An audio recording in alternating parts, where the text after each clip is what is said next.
Buenos días, ¿cómo están? Vamos a empezar con el curso del día de hoy, chicos. Estamos en Cívica, vamos a ver un tema muy bonito vinculado también a mucha historia, los próceres y precursores de la independencia del Perú. Profesor, me suena, próceres, tiene nombre de una avenida, precursores, tiene nombre de una calle. Bueno, vamos a saber qué cosa es un precursor y qué es un prócer. Un precursor es la persona que va a protestar, pero no militarmente, sino con sus ideas. El que va a dar gobiernos, el que va a dar planes, el que va a dar discursos, el que va a dar políticas, el que va a dar ideales, el que va a dar ideologías, el que va a dar los partidos, el que va a dar los principios, los libros, las teorías. Ese es un precursor. Mediante el pensamiento participa directamente en la actividad y forma a los demás individuos, a las demás personas. Así, los precursores de independencia son los que buscaban mediante sus ideas, los ideólogos, los intelectuales, los maestros, que mediante los libros, obras, enseñanzas, buscaban la justicia y la libertad de todo el Perú. Los que se daban cuenta que ser libres era importante y gobernar nosotros mismos y ver por nuestros recursos, ver por nuestras riquezas, ver por nosotros, era muy importante.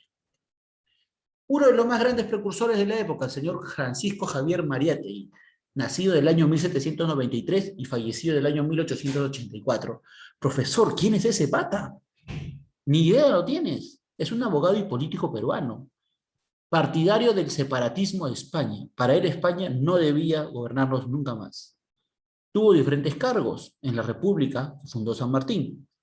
Fue parte del primer Congreso Constituyente, fue ministro de Relaciones Exteriores, veía el comercio con otros países, y presidente de la Corte Suprema. Estamos hablando de los jueces, no era cualquiera. Hipólito Unanue, nacido en el año 1755 y fallecido en el año 1833.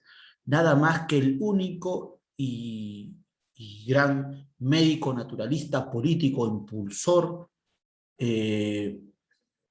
peruano del desarrollo de la medicina en el Perú, uno de los más grandes médicos que hay. Por eso muchos hospitales tienen el nombre en honor a este gran personaje y precursor de nuestra época, de nuestro país. Fue parte de la famosa Sociedad de Amantes del País, una sociedad de grandes intelectuales del Perú. Las mejores ideas, el Perú tenía los más grandes eh, idealistas, filósofos, estudiosos, maestros de la época. Y del diario El Mercurio Peruano, que publicaba las más grandes investigaciones de la ciencia, nada que envidiadas a Europa de esa época. El señor Toribio Rodríguez de Mendoza, nació en el año 1750 y falleció en el año 1825. Era un sacerdote. La iglesia, así como tenía parte de la educación, también fue parte en lo que es la liberación del Perú. Catedrático limeño, miembro de la Sociedad Amante del País, igual que Hipólito Unanue. También escribía en el Mercurio Peruano, era un gran científico investigador de la época. Llegó a ser presidente de la Junta Preparatoria del Congreso. Es quien da las bases y formación del Congreso de esa época. José Faustino Sánchez Carrión, ¿qué decir de este político peruano? Fue diputado del departamento de Puno y Libertad, gobernador prácticamente. Catedrático del Gran Convictorio de San Carlos, que era el lugar donde formaban los nuevos profesionales y pensadores de la época. Era el maestro de los maestros. Ministro del Plenipotenciario de Relaciones Exteriores. Comercios a montón, conocía de muchos países. Juan Pablo Vizcardo y Guzmán, otro sacerdote intelectual, jesuita de la Compañía de Jesús, un gran predicador que escribe la Carta a los Españoles Americanos, donde critica al rey, al virrey, cómo trataban y cómo abusaban de los indígenas de la época. Libertad ante todo, independencia. José Baquijano y Carrillo, nació en el año 1751 y falleció en el año 1817. Era un abogado, profesor de universidad, político, graduado, uno de los primeros y fundadores de la Universidad Nacional Mayor de San Marcos de la época, y también parte de la Sociedad de Amantes del País y colaborador del diario El Mercurio Peruano, científico de la época muy avanzado. Estos grandes pensadores impulsaban la idea, y mediante el Mercurio Peruano, este periódico, que no leía cualquiera, lo importante que era ser libres, libertad, es lo que decía ellos en su periódico. La ciencia, el avance que el Perú podía y puede ser un país potencia. A diferencia de los precursores, los próceres son los que participaron en el año 1810 al periodo de independencia mediante la lucha directa. Son los que estaban en el bando que se llamaban los patriotas, los que peleaban con las armas, pero sí, también infiltrándose y trayendo espionaje. Cuando hablo de estos próceres de la independencia, muchos de ellos lideraban ejércitos, lideraban revueltas, lideraban libertades, lideraban revoluciones, pero no están mencionados en las batallas de independencia, porque aquellos que llevaban o actuaban llevando información o actuaban como espías infiltrados o en la ayuda militar o ayudando en la estrategia militar eran los próceres. Profesor, ¿y por qué no se le puede llamar como héroes de guerra? Porque lamentablemente las batallas que lograron la independencia del Perú no fueron ninguna hecha por personajes nacionales, sino por extranjeros. San Martín y Simón Bolívar. No fueron líderes nacionales peruanos. Ayudaron sí, y los criollos también, y los grandes pensadores que eran los precursores sí, pero trascendencia, victorias no tuvieron. Un prócer es la persona que participa, es decir, mediante la distinción, ya sea por un militar, las revoluciones, ¿no? O también como un líder de ideales y luchas en batallas, llamados también con independencia, ya que lograron la independencia del Perú a base de las armas de la dominación española. Tenemos, por ejemplo, Juan Santos Atahualpa, la primera gran rebelión indígena de la época, José Gabriel Condorcanqui, la más grande que hubo, Francisco de Sela, los hermanos Crepo y Castillo, Enrique Payardelli, los hermanos Angulo, junto a Mariano, José y Vicente, justamente, ¿no? Los hermanos Angulo y Mateo Pumacagua, que eran las rebeliones indígenas y criollas de la época. Primera vez que los criollos se alzaban. Los peruanos buscaban la libertad por sus manos de su país. José Gabriel Condorcanqui Noguera, Túpac Amaru II, su nombre seudónimo de su abuelo Túpac Amaru I, nació en 1738 y murió en 1781, a los 43 años. Líder indígena, cacique de Surimana, Pampamarca y Tungazuca. Este ilustre personaje en la historia logra la más grande rebelión colonial de la época hecha por un mestizo indígena, que fue justamente previa a la independencia nacional. Diríamos que es el antecedente, es el inicio.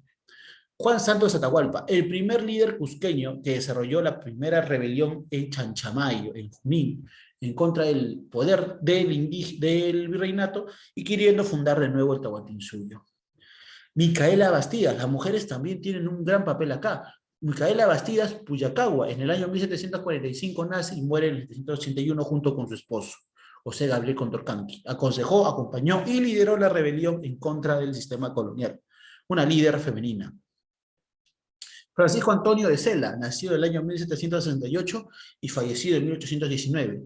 Era un administrador, militar criollo. Ahí están. Y empiezan los criollos a darse cuenta que, ¿por qué los indígenas solamente van a buscar liberarse? Yo también, decía, yo también tengo el deber de liberar a mi país. Las rebeliones en el sur, en Tacna, en 1811, directamente contra Abascal.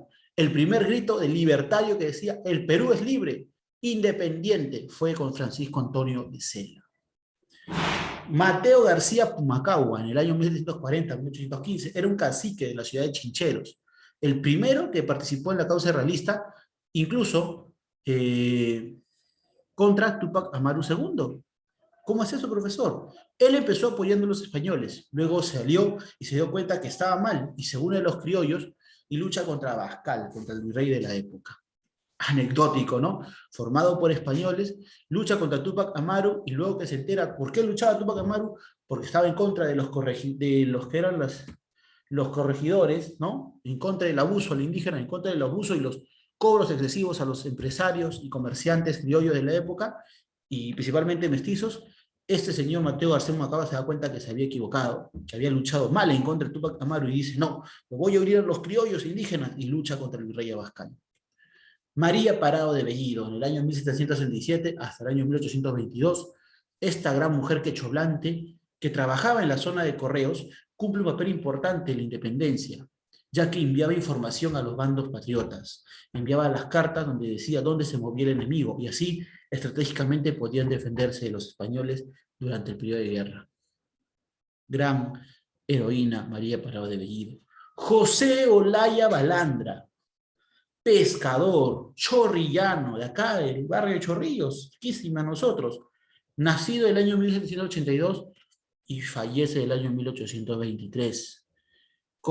Su labor era llevar mediante el nado, para que no detectara ningún barco, balsa, él nadaba de Lima al Callao, llevando todo lo que eran las cartas, los mensajes, y luego al Real Felipe para lograr la independencia de la época, ¿no? Mano de los patriotas limeños. Nuestro amigo Olaya fue torturado, capturado, y nunca se atrevió a decir nada de los planes de independencia. Frente a Palacio de Gobierno, tú vas a encontrar una calle donde se ubican restaurantes, se llama la calle Olaya. No es en honor a cómo luchó él, es en honor al lugar donde muere. Lo matan frente al Palacio de Gobierno en la calle Olaya, que lleva justamente su nombre, es tiroteado por mano de los eh, realistas por colaborar con la independencia del Perú. Ahí tú puedes, cuando estés caminando por Lima y se acabe toda esta pandemia, vas a ver una estatua en honor a él que está ahí en esa calle. Ahí fue donde murió.